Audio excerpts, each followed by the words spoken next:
Catherine Ambacher, présidente de Cité des Arts en Méditerranée, que nous allons commencer cette soirée pour cette restitution de la résidence qui a lieu donc à Essaouira au Maroc. Et nous sommes réunis donc pour la 7e résidence d'artistes qui est organisée par l'association Cité des Arts en Méditerranée. Cette résidence se passait à Essaouira au Maroc pour la première fois. Et les deux artistes vansois sont partis en mai dernier dans cette ville multiculturelle, Aurélien Citoleux, qui est peintre, et Arnaud Legrand, musicien. Deux autres artistes avaient été choisis pour partir à En-Hod, en Israël. Et à notre grand regret, ils n'ont pu partir pour des raisons évidentes de sécurité. Arnaud et Aurélien nous parleront tout à l'heure de leur expérience.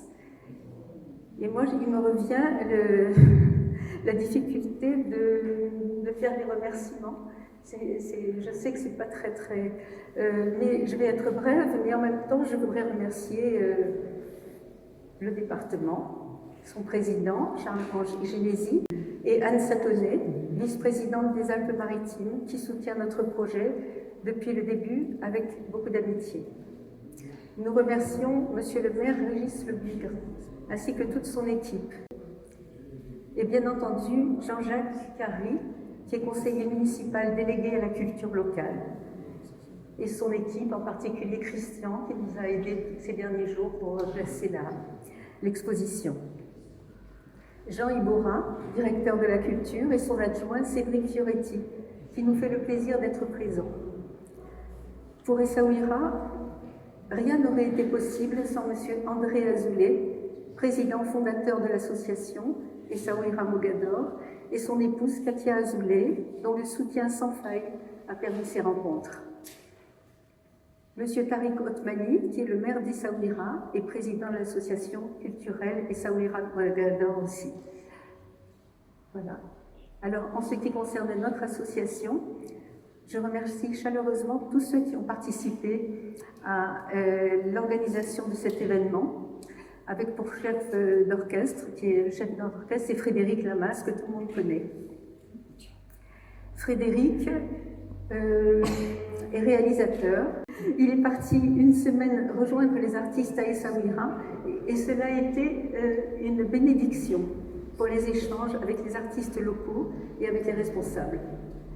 Fred poursuit son œuvre de mémoire avec son film « Vu d'en haut, les murs n'existent plus », dont nous verrons une version courte tout à l'heure. La version longue sera mise en ligne sur notre site. Alors, dans l'association, Jacques Chave, qui est notre président adjoint, Pascal Gatin, la secrétaire, Jacques Vallée, notre trésorier, Geneviève Roy et Marcel Auringo, qui s'occupent de notre site avec talent, beaucoup de talent. Brigitte, Anne, Patrick, Roland, tous les Jacques, Hervé et Pierre font partie de l'association et sont des membres actifs. Et je remercie aussi très particulièrement notre président d'honneur, Franta, qui a depuis le début été très sympathisant et un soutien fidèle. Avant de laisser la parole à Jean-Jacques Carry, je tiens à rendre hommage à notre amie très chère, Sylvie Tafani. Sylvie nous a quittés très récemment. Dès qu'elle avait eu connaissance de notre projet d'échange entre artistes du pourtour de la Méditerranée, Sylvie, avec Patrick, s'est engagée dans cette aventure. Pendant 2 ans, tous trois rêvions de paix à travers l'art. Pierre, son époux, se joignait à nos rêves et nous prodiguait ses précieux conseils. Depuis 2 ans, Sylvie nous avait rejoints. Merci Catherine. Donc des échanges avec la ville d'Essaouira. Monsieur Jean-Jacques Hary, délégué à la culture locale. Les échanges, ça a son importance. Bonsoir mesdames, bonsoir messieurs. Tout d'abord, je tenais à présenter les excuses de monsieur le maire, qui ne peut être présent pour des questions de planning. Évidemment, les échanges sont très importants. C'est d'ailleurs pour la raison pour laquelle Vence Cité des Arts, son centre culturel municipal et Vence Culture, mène une politique culturelle variée, riche, comme vous avez pu le constater. Une douzaine d'expositions tous les ans au sein de la chapelle, une douzaine d'expositions tous les ans à la Galerie Bleue, mais également la salle des Meules avec des prestations musicales, théâtrales. La volonté évidente de la ville de Vence, c'est une ouverture sur le monde et sur la société actuelle.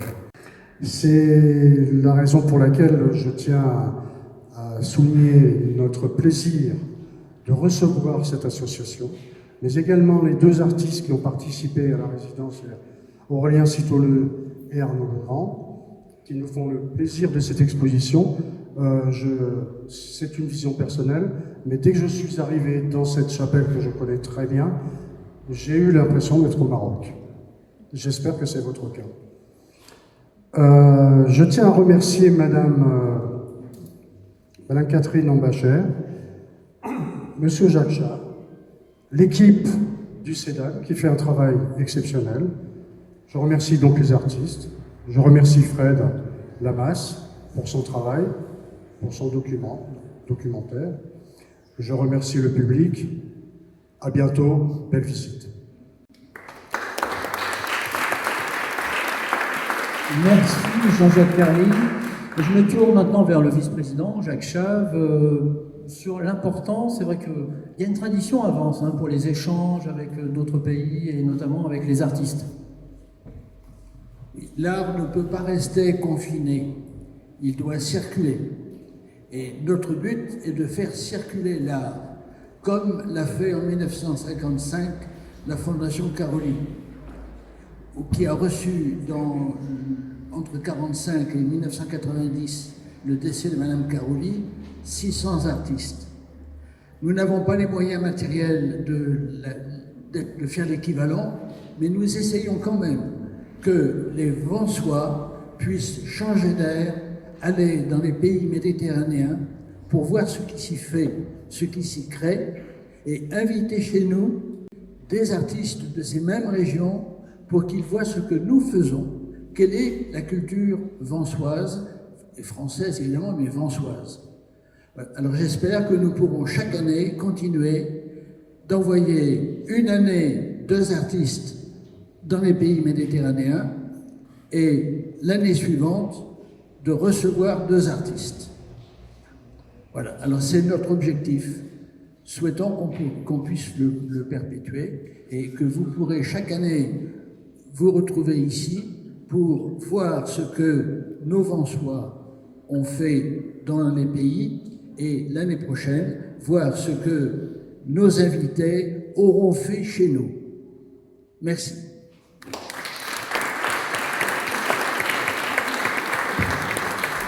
Alors, on va passer le micro à Aurélien. Catherine, Jacques vient de parler des échanges, les prochains, justement, pour ceux qui, il y a des artistes dans la salle, c'est pour ça, qui peuvent être intéressés. Oui. Alors, l'année prochaine, en 2025, nous allons recevoir des artistes marocains, on ne sait pas s'il y en aura d'Israël, on espère. Et ce n'est qu'en 2026 qu'on enverra des artistes. Et donc, on mettra un appel d'offres à ce moment-là, un appel à candidature. On le fera sur le site. Oui. Et voilà. Et voilà, mais c'est sur le site. Voilà. Merci. Aurélien, donc je me tourne vers vous. Qu'est-ce que c'est qu'être en résidence? On voit qu'il n'y a pas 10 toiles, il y en a encore derrière, il faudra le dire, il y a d'autres toiles. En fait, grosso modo, merci à tous déjà d'être venus en nombre. Je suis très touché. Et surtout, cette résidence, en fait, pour moi, c'est la première de toute façon. Et ça a été l'occasion de m'immerger dans une culture que je connaissais que de loin en fait. Je connais la peinture marocaine contemporaine, j'avais les acquis, le bagage classique de la peinture européenne et française à travers Delacroix, et pour moi, ça a été une manière de me plonger, de me confronter à la fois au Maroc contemporain, et puis alors là je vais un peu broder, on va dire entre guillemets, parce que quand je suis arrivé dans cette ville magnifique, il y a une lumière qui est somptueuse. Et c'est ce que j'ai voulu retranscrire sur le papier qui est mon subjectif de prédilection, c'est-à-dire le support sur lequel je m'exprime en permanence. Et je me suis dit, le papier c'est super parce que ça répond aux contraintes météorologiques, au vent, à la chaleur, à l'humidité. Et l'atelier qu'on m'avait confié, qu'on m'a très gracieusement prêté pendant ces 3 semaines de résidence, je l'ai exploité au maximum. Je me suis dit, voilà, je vais pas peindre comme chez moi à Nice. À Nice, par exemple, je mettais sagement mon papier au mur, je fais mon fond, je travaille la composition, et là ça n'a pas été le cas. C'est-à-dire que j'avais 3 semaines, je me suis dit il faut aller à l'essentiel, il faut saisir toutes les sensations qui m'ont assailli pendant mon séjour, et voilà, et la ville s'est emparée de moi en fait, de mon pinceau à la rigueur, et j'ai été presque pas possédé, mais comme dans une séance de jazz en session libre en fait, où le pinceau volé, je peins avec les doigts, il y avait des giclures partout, du dripping, enfin, c'est une peinture, on va dire, vraiment charnelle, voilà.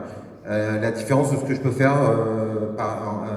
d'habitude, où je suis plus dans la maîtrise de moi-même, et là, je me suis vraiment lâché, comme pour un concert, en fait, et j'espère que le résultat, il est à la hauteur de mes attentes, et des vôtres, c'est-à-dire vous rendre l'expérience d'un Maroc contemporain vivant sur toile, sur papier, avec bien sûr le bagage classique et aussi la découverte de cette ville magnifique. Et voilà, moi je me suis régalé là-bas, et je souhaite à tous les artistes d'un jour se rendre à Essaouira, parce que c'est une ville vraiment très inspirante d'un point de vue esthétique. C'est une ville, moi j'ai fait 600 photos là-bas, c'est pour vous dire. En fait, je prenais chaque point de porte, les chats, les matures, les palmiers, les araucarias. Voilà, c'est sublime, et j'espère que ma peinture rend hommage à ce lieu magique qu'est Essaouira. Et enfin, je remercie aussi l'association des Arts en Méditerranée pour cette opportunité magnifique. Et puis et puis mon acolyte Arnaud, avec qui j'ai passé en plus un très bon moment. Donc ça a été une expérience exceptionnelle. Et puis merci aussi à Frédéric, qui a fait en sorte que le séjour puisse, on va dire, s'orchestrer de manière plus fluide, parce que nous on a été un peu lâchés au début. Mais après, on a trouvé très vite nos repères, et puis moi j'ai bien aimé à un moment être mis aussi en difficulté, sortir de ma zone de confort, et puis proposer artistiquement quelque chose, j'espère, d'inédit, en tout cas de nouveau, en ce qui me concerne, voilà, d'un point de vue personnel et stylistique.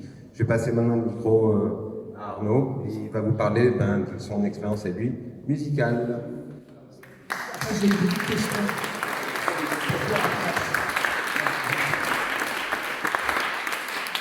Alors, est-ce que, Arnaud, vous avez été envoûté par cette ville? Essaouira est une très belle ville. Essaouira n'est sans doute pas le Maroc, mais c'est l'endroit où tous les Marocains ont envie d'aller. C'est une ville qui est chatoyante, qui est très artistique, qui a une histoire complexe, où on se retrouve avec des ouvrages d'un étudiant de Vauban. Et il y a une mixité dans cette ville. C'est une ville où il y a eu beaucoup d'échanges commerciaux. Il y a eu une volonté de créer une ville ex nihilo pour en faire un port dans lequel tout le monde rentre. Et cet esprit de ville ouverte perdure aujourd'hui. Et c'est effectivement, pour une expérience artistique, un endroit particulier.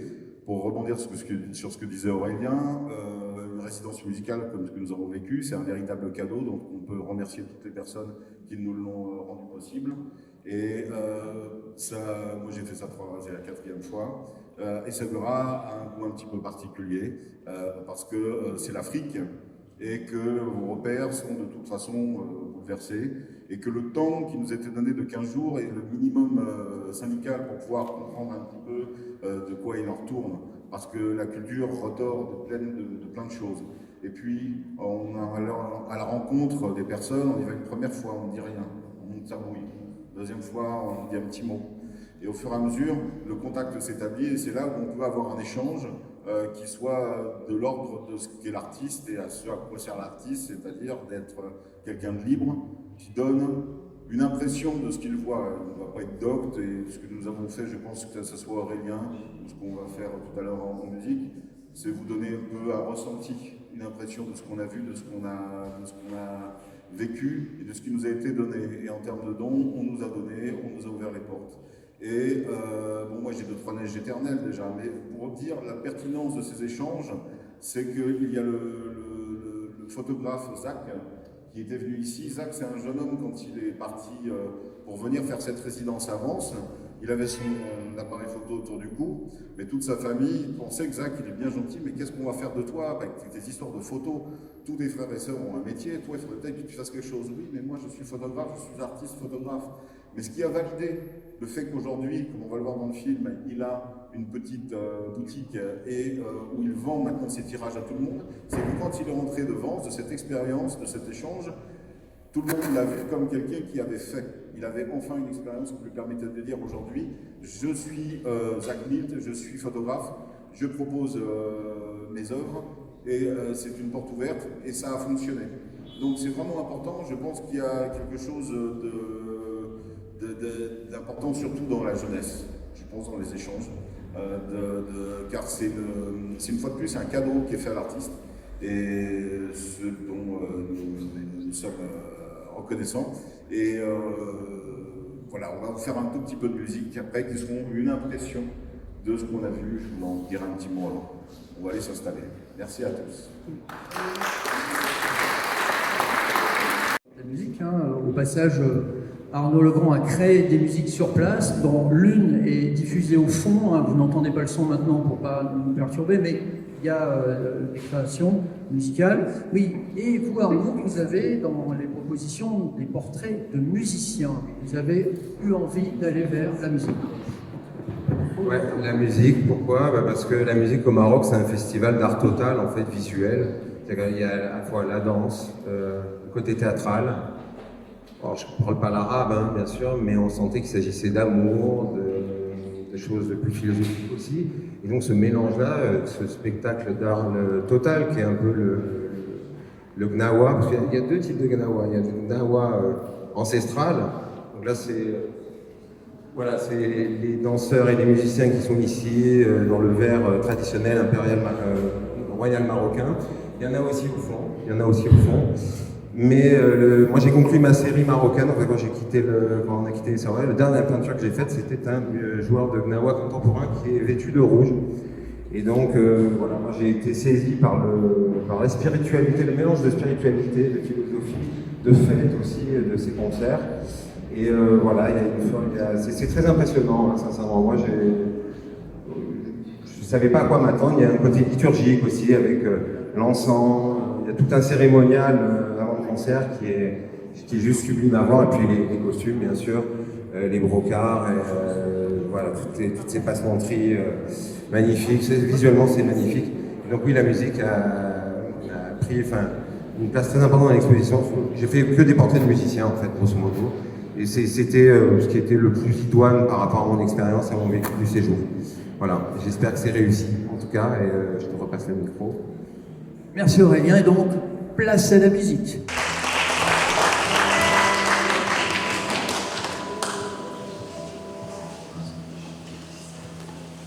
On va essayer de faire quelque chose avec d'abord la mer et le désert. Je vais essayer de jouer une couleur blanche. Dans le gnawa, on m'a expliqué que cela fonctionne autour des couleurs. Si on joue rouge, si on joue noir, si on joue blanc, si on joue vert, c'est une question de fréquence. Olivier Métion était très friand de ce genre de choses, ou Sprialine. Et le gnawa connaît aussi cette histoire de jouer avec des couleurs différentes. C'est quelque chose qui s'articule autour de quelque chose de majeur.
Maroc, vous avez le nord du Maroc, Cité des Arts en Méditerranée. La Méditerranée, on était en fait sur la côte atlantique, mais on est juste à ce carrefour. Précisément, cette ville a été créée à cet endroit précis pour des intérêts commerciaux.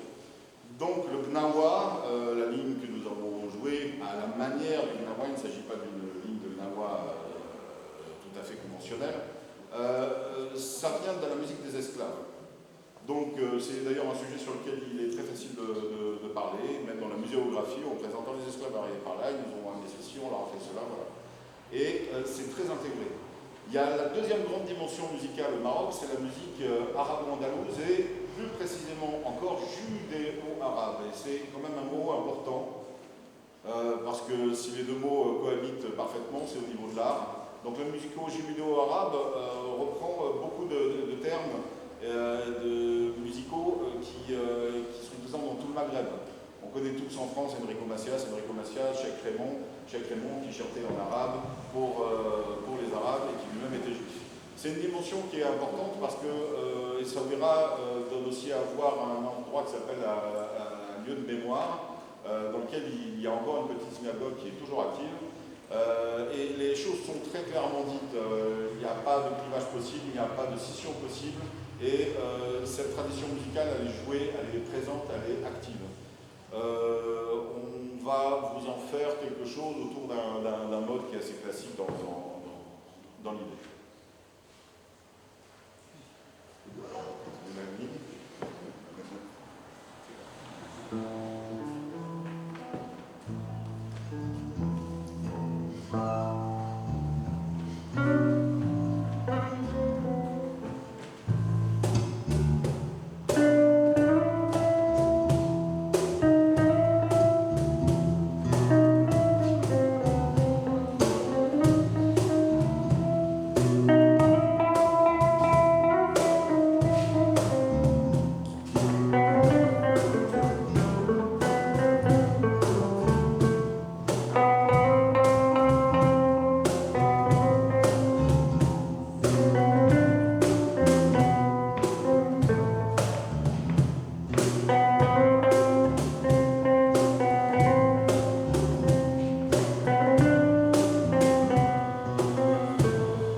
faire cette petite improvisation du soir, ainsi que Christian Fenocchio, que tout le monde connaît. Et puis, moi, c'est vraiment la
la partie qui produit l'artiste, le musicien, comme les deux artistes qu'on a reçus, Arnaud et Aurélien, le peintre.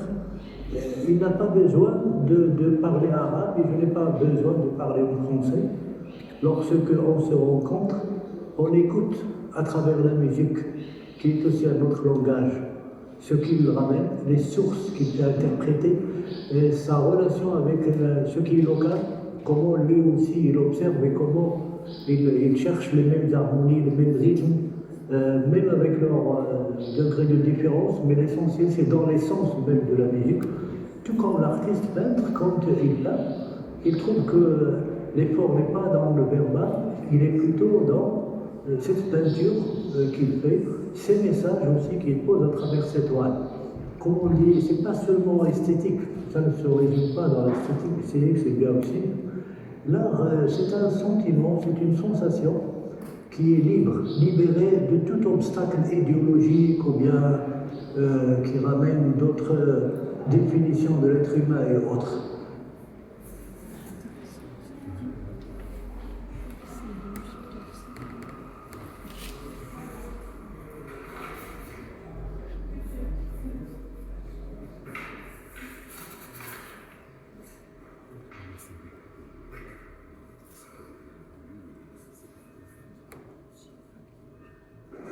Alors, Essaouira, la ville est tellement belle, entre guillemets, enfin, il y a tellement de choses pour un plasticien, pour un artiste visuel, je parle là uniquement de mon domaine, on est submergé comme ça d'informations esthétiques et d'images superbes en fait, ça peut être un chat, ça peut être la trajectoire d'un nuage dans le ciel, des ombres qui se déportent sur des bâtiments.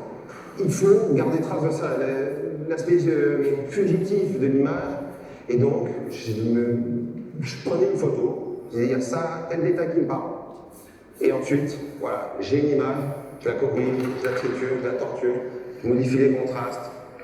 Et je peins très très vite. C'est-à-dire que peut m'arriver, pour certaines peintres, de ne pas peindre pendant 6 mois. Mais par contre, quand j'ai le flash, on va dire, comme sur une photo, alors là par contre, j'y vais, je réfléchis plus.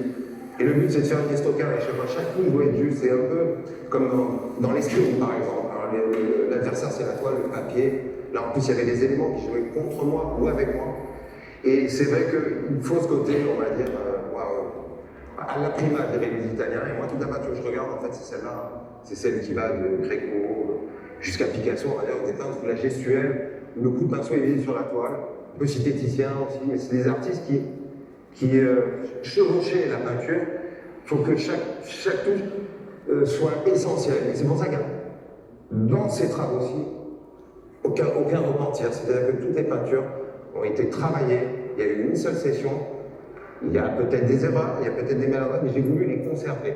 C'est ce qui fait aussi que le tableau est vivant. Parce que si je m'étais mis à dire « Ah oui, mais on va corriger ça parce que non, là le vent est intervenu, la main peut-être par moment a dérapé. » Mais dans l'ensemble c'est juste, et je voulais ce côté prime-zotier pour rendre hommage à la ville et à ce oiseaulement, on va dire vital, pour être en harmonie avec le lieu, l'ambiance.